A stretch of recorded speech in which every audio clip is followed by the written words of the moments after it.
Hello, Astrid. I'm going to be reading and responding to your first paper here. How did marketing change after the Second World War?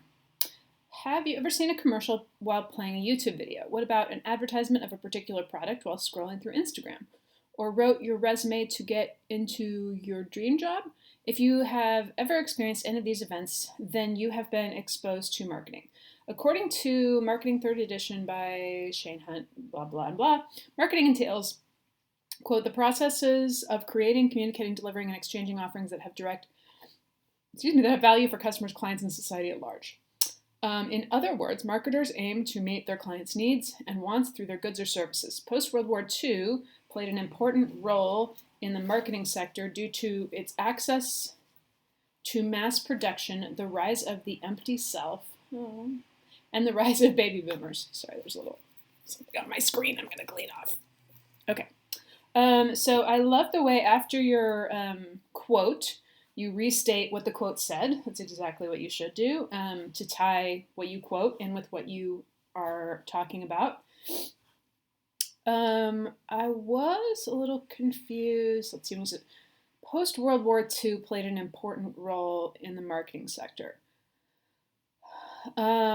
So somehow, like post-World War II isn't the name of a time, I guess, is what I'm stumbling over there.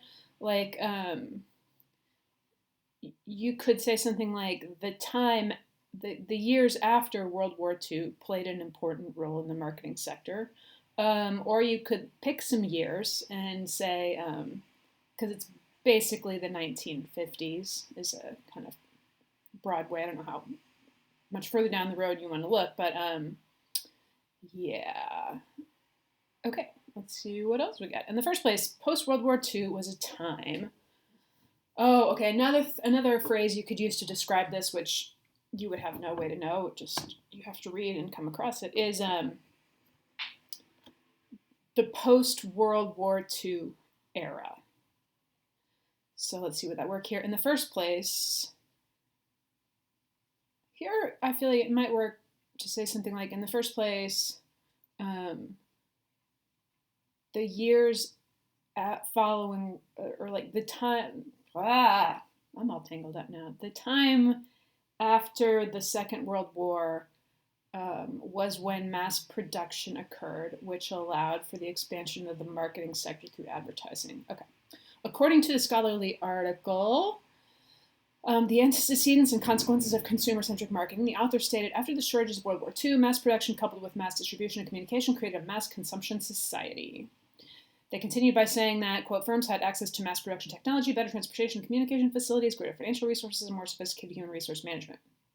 What this meant was that now that the war was over, technologies that arose from it could produce more products for the citizens in the post-war. There you can just say, could produce more products for its citizens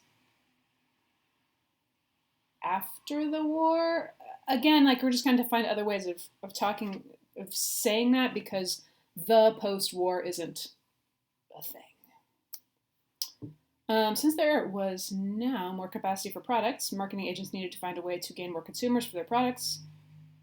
Since there was now more capacity for products, marketing agents needed to find a way to gain more consumers for their products. Fortunately for them, now that the war was over, there were many families as well as individuals that had unmet needs and wants. Using that for why were there? I mean, weren't there families and individuals during the war?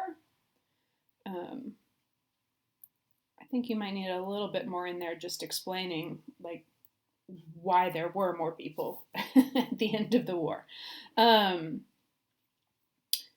Using for their advantage, advertisers created a consumer-centric model in which products were advertised using unrealistic expectations that if consumers used that product, their lives would get better. This model was successful because of how individuals after the war were lacking motivation and uncertain about their future.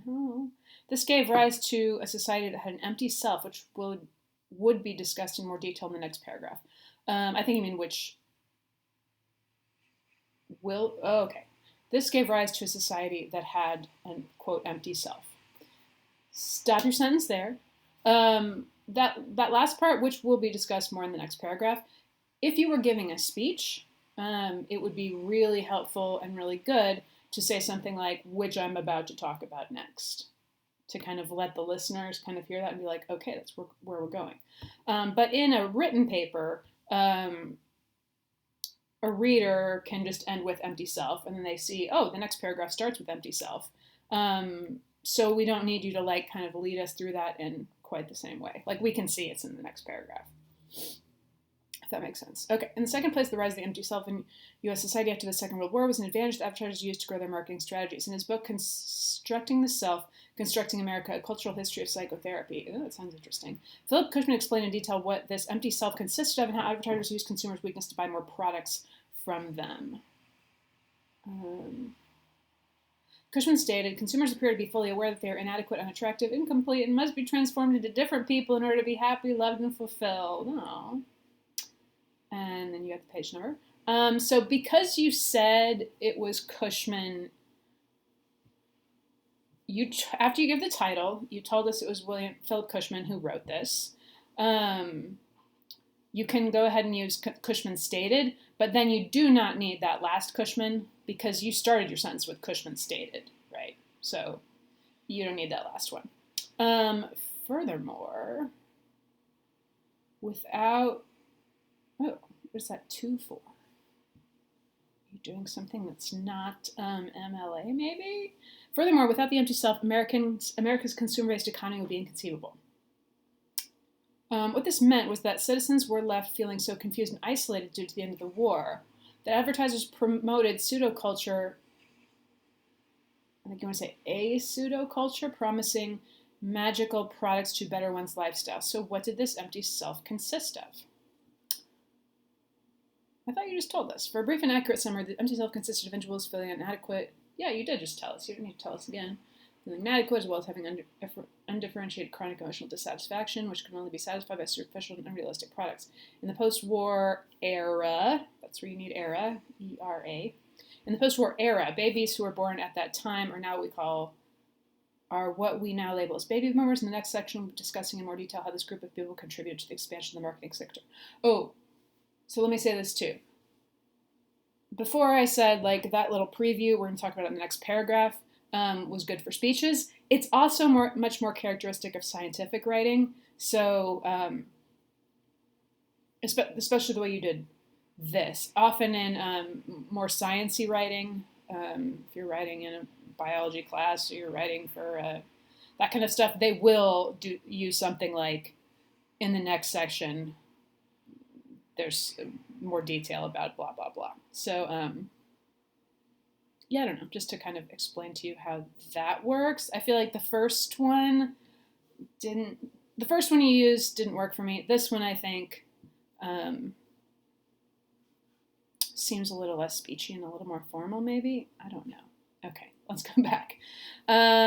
So this paragraph is about the rise of the empty self. And the part, I think, your quote from Cushman is great.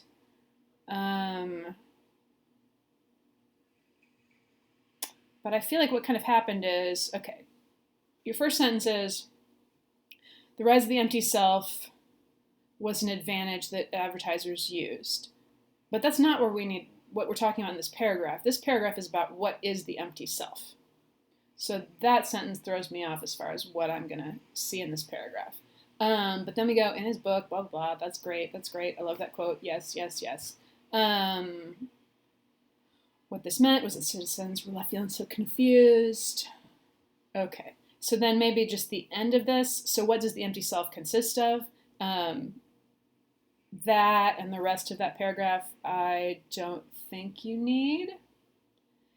And the sentence about post-war babies, baby boomers, that seems like it belongs back up with why are there so many more people now,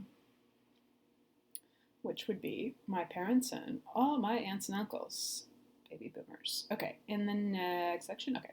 Last but not least, the rise of the baby boomers was key for the popularity of the advertisement campaigns. The baby boomers consisted of the group of people born between 1946 to 1964, even though they, oh, there you got that phrase, post-war era. even though they were not alive when the war occurred, the consumer-centric model of advertisement was highly influential for this generation. I think that they say the model of advertising rather than the model of advertisement. I think the advertisement is the thing, and advertising is like the industry. I think. I could be wrong. According to the scholarly book, Marketing Third Edition, yes.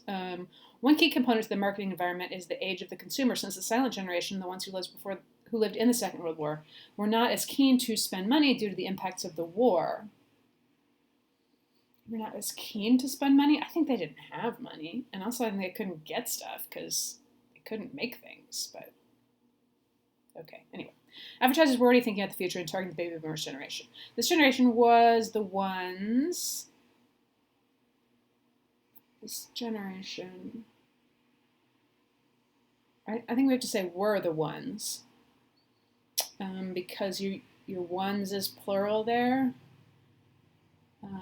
And you can talk about a generation as being made up of multiple people. I think this generation...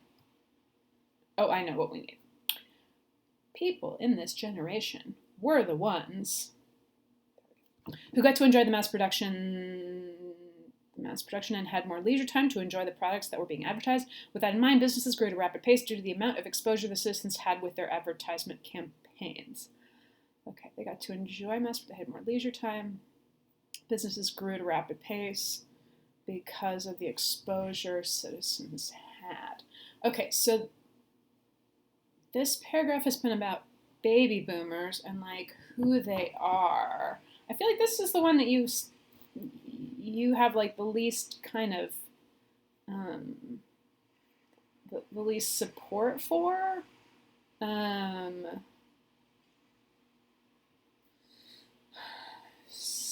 Like where you said, since the silent generation, we're not as keen to spend money. Like I said, I'm not sure, like, I mean, maybe you have support for that, but I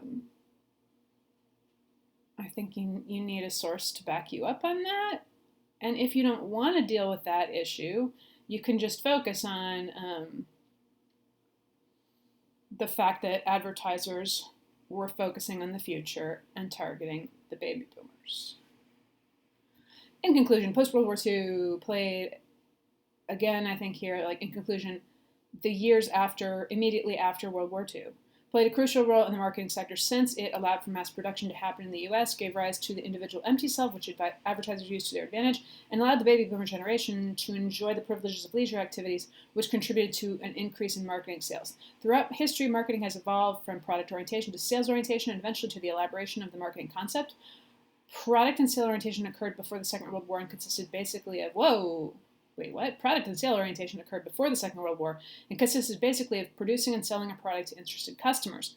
After World War II, however, the marketing concept was elaborated, which consisted in the long-term success of a company through consumer orientation. What this meant was that firms focused now on the elaboration and future maintenance of customer relations. Without the war, the amount of advertising that occurred would not have happened, since the technology that arose in that time was what made the elaboration of products more quicker and accessible. In all, we can tell that the after effects of the Second World War changed and benefited the marketing sector. Okay, so I was going like, ooh, because I felt like you were getting to the really important stuff, the really good stuff, and we were at the end. So when you got to product orientation to sales orientation, and then you talked about that whole explanation, that doesn't belong the way you've set it up. That doesn't belong in your conclusion. That belongs in your introduction. And I think, I mean, based on just a relatively quick look at this, obviously, that you may know more about the difference between product and sale orientation and, consumer orientation. And it kind of feels to me that that's what this paper really wants to be about. Okay, so I think the main thing we want you to go back through and think about is how we're organizing this, and maybe looking at the chronology about like how things used to be and then how they happened after World War II.